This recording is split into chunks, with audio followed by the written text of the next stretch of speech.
Hi viewers, welcome to our channel. ప్రస్తుతం మనతో పాటు దాము బాలాజీ గారు సీనియర్ జర్నలిస్ట్ ఉన్నారు. వారితో ఒకసారి మాట్లాడదాం. నమస్కారం సార్. నమస్తే. పోసాని నిన్న నాకు బెయిల్ దొరకకుంటే ఆత్మహత్య శరణ్యం అని చెప్పేసి జడ్జి ముందటిని ఏడ్ చేశాడు అని చెప్పేసి కూడా వార్తలు వినిపిస్తున్నాయి. అండ్ ఆత్మహత్య ప్రయత్నం జైల్లోనే చేశారన్నట్టుగా కూడా కొన్ని వార్తలు అయితే ప్రచారం జరుగుతూ ఉన్నాయి సార్. మరి ఏం జరుగుతుంది పోసాని విషయంలో? నిజంగా ఆత్మహత్య ప్రయత్నం చేశాడా? ఈ వార్తలు ప్రచారం అవుతున్నాయి, దాంట్లో నిజం ఉందా? మీరేం చెప్తారు సార్ పోసాని విషయంలో? పోసార్ మీద దాదాపు రాష్ట్ర వ్యాప్తంగా 30 రకాల కంప్లైంట్స్ ఉన్నాయని చెప్తున్నారు. సో ఇప్పటి వరకు అయితే 18 కేసులు నమోదు చేశారు. సో వీటిల్లో మ్యాక్సిమం బెయిల్ వచ్చింది. ఓబులా వారి ఫస్ట్ ఫిబ్రవరి 26న ఆయన్ని హైదరాబాద్లో రాయదుర్గం దగ్గర మై హోమ్ పూజ అపార్ట్మెంట్ నుంచి తీసుకెళ్ళి ఆయన్ని ఓబులవారిపల్లి పోలీస్ స్టేషన్ వాళ్ళు విచారించి దాని తర్వాత రైల్వే కోడూరు కోర్టులో ఆయన ప్రవేశపెట్టారు. ఆయనకి 14 ఏళ్ల రిమాండ్ విధించారు. అక్కడి నుంచి వరుసగా ఇంకా కేసులు వస్తున్నాయి. వాటిలో ఈయనకి చాలా వాటికి బెయిల్ వచ్చింది.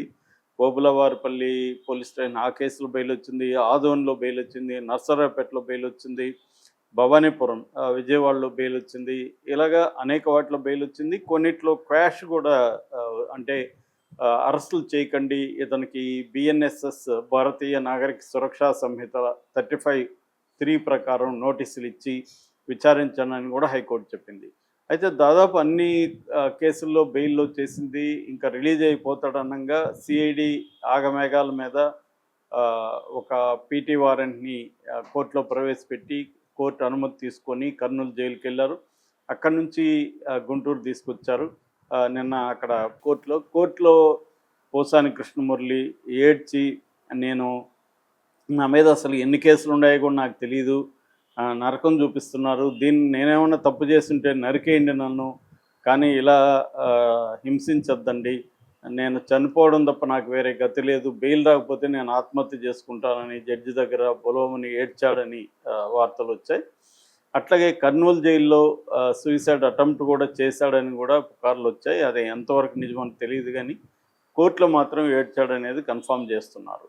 సో అంటే ఈయనేమన్నా జైల్లో కూడా అటెంప్ట్ చేస్తాడా అన్న ఒక భయాందోళన అయితే జైలు అధికారులు కూడా ఉన్నాయని చెప్తున్నారు. అందుకనే చాలా జాగ్రత్తగా ఉన్నారు, అక్కడ పెట్టారు ఆయన్ని అని చెప్తున్నారు.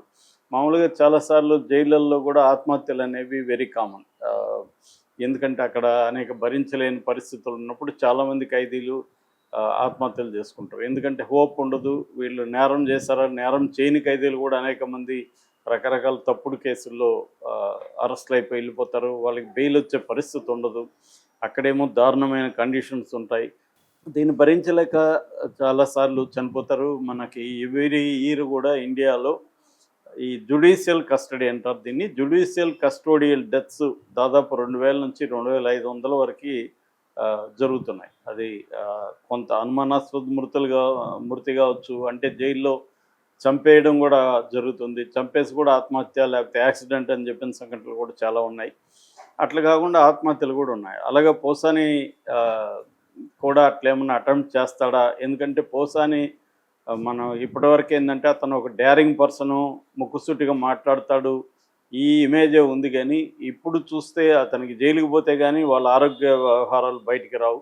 సో ఈయనకి ఆల్రెడీ 2 హార్ట్ సర్జరీసు, స్టంట్ చేశారని చెప్తున్నారు. సో వెరీ వెరీ బలహీనంగా ఆయన ఉన్నట్టుగా అర్థమవుతుంది. రెండోది ఏంటంటే పోసాని లాంటి వాళ్ళు ఏంటంటే ఇంట్లో అన్ని వాళ్ళకి అమరుస్తూ ఉంటే వాళ్ళు బతుకుతూ ఉంటారు. ఈయనకి ట్యాబ్లెట్ కూడా ఎప్పుడే ట్యాబ్లెట్ వేసుకోవాలో కూడా తెలియదని ఆ రోజు అరెస్ట్ అయిన రోజు కూడా చెప్పారు. అంటే భార్య ట్యాబ్లెట్ ఇస్తే ఈయన వేసుకోవడం, ఇలా డిపెండ్ అయిపోయి ఉంటారు కంప్లీట్గా. అంటే సొంతంగా వాళ్ళ లైఫ్ని వాళ్ళు లీడ్ చేయడం అనేది ఉండదు. ఇలాంటి వాళ్ళు జైలుకి పోయినప్పుడు మోర్ హారబుల్గా ఉంటుంది. రెండోది ఏంటంటే జైల్లో ఫిజికల్గా ఎలా ఉన్నా మెంటల్గా స్ట్రాంగ్గా ఉండాలి. ఇప్పుడు మనకి చంద్రబాబు విషయంలో చూస్తే ఆయనకి ఆల్మోస్ట్ 75 ఏళ్లలో ఆయన 53 రోజులు జైల్లో ఎలా ఉండగలిగాడు? ఎందుకంటే ఆయనకి ఒక స్ట్రాంగ్ విల్ పవర్ ఉంది, డిసిప్లిన్ ఉంది, ఫిజికల్గా కూడా, అందుకని ఉండగలిగాడు ఆయన.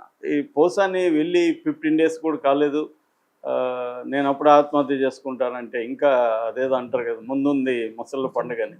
సో అలాగా ఈయనకి ఇంకా ఇప్పుడు మళ్ళీ కొత్త కేసు కూడా పెట్టారు. యాక్చువల్గా ఇప్పుడు తెనాలి నిన్న బాపట్లలో ఒక కేసు పెట్టారు. అంటే అది పాత కంప్లైంటే, నిన్న దాన్ని ఎఫ్ఐఆర్ చేసి అక్కడ తెనాల్లో కూడా ఒక పీటీ వారెంట్ని కోర్టులో ప్రొడ్యూస్ చేశారు.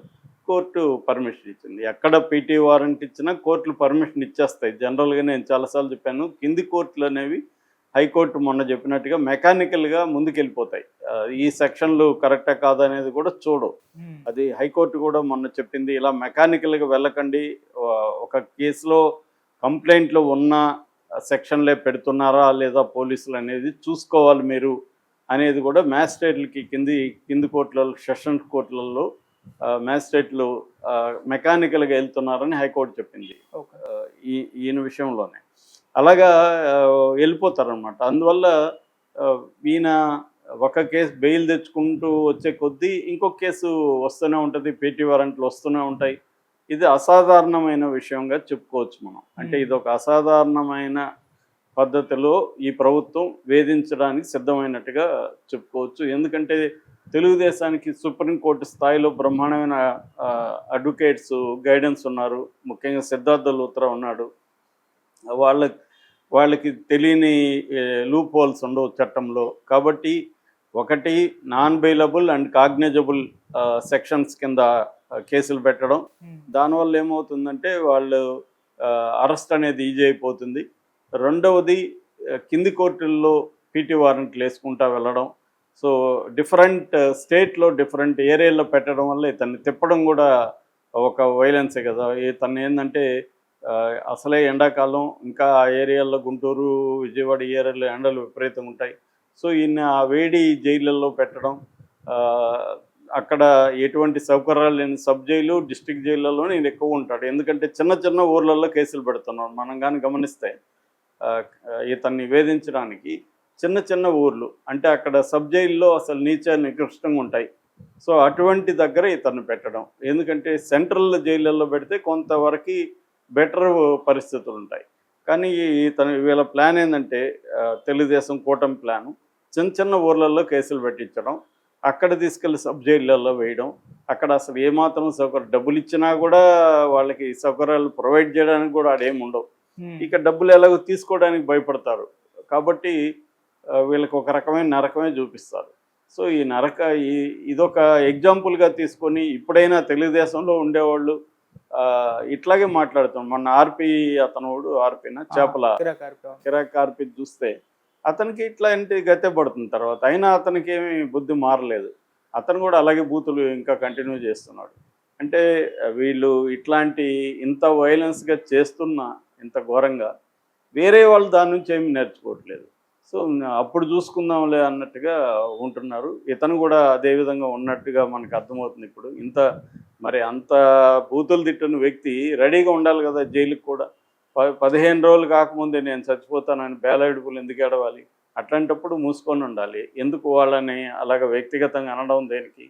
సో ఇది నేర్చుకోవాలి. అట్ ద సేమ్ టైం ప్రభుత్వాలు కూడా అతను చేసిన నేరానికి శిక్షించాలి తప్ప, అతను చేయని నేరం మీద కేసులు పెట్టేసి ఇట్లా చేయడం వల్ల ప్రజల్లో ఖచ్చితంగా వ్యతిరేకత వస్తుంది. ఇంతకుముందు లాగాగేది. ఇంతకుముందు అంటే ఏనాడు జ్యోతితో బతికేసేవాళ్ళు తెలుగుదేశం వాళ్ళు. ఇవాళ అట్లా లేదు. సోషల్ మీడియా ఉంది, ఛానల్స్ ఉన్నాయి, లీగల్ ఎక్స్పర్ట్లు కూడా విపరీతంగా మాట్లాడుతున్నారు బయటకు వచ్చి. కాబట్టి వాళ్ళు కూడా ఆలోచించుకోవాలి. పోసాని కృష్ణమురళి ఏం నేరం చేశాడో దానికి శిక్షించాలి తప్ప, అట్లా కాకుండా ఇట్లా ఒక అక్రమంగా కేసులు పెట్టేసి, సెక్షన్లు పెట్టేసి, కావాలని ఊరూరా తిప్పి ఇవన్నీ చేస్తున్నారంటే ఇది కక్ష కట్టుకొని చేస్తున్నట్టుగా అందరికీ అర్థమైపోతుంది. సో అది మంచిది కాదు. Okay sir, thank you so much.